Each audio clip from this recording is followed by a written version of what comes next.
Ladies and gentlemen, the mic, radio na TV ikuzaniye inkuru y'urukundo rwa Jessica na Ziggy. Aba bombi bize ku kigo kimwe muri high school, ariko ntawe ureba undi nyuma y'amashuri baza gukundana karahava.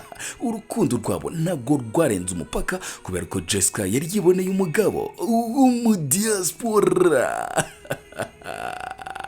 Ladies and gentlemen, nyuma rero yuko Jessica akoze ubukwe n'umudiaspora yatandukanye na Ziggy, baraburana burundu.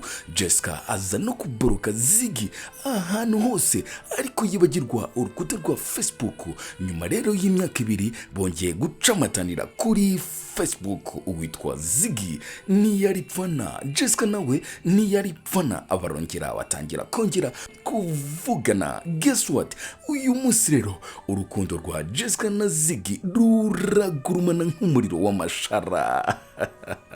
Ntuzacikwe n'inkuru ya Jessica ndetse na Ziggy, urukundo rwabo rwongeye gutangira bushya. Mwibutsa yuko uyu munsi Jessica n'umugore w'umugabo.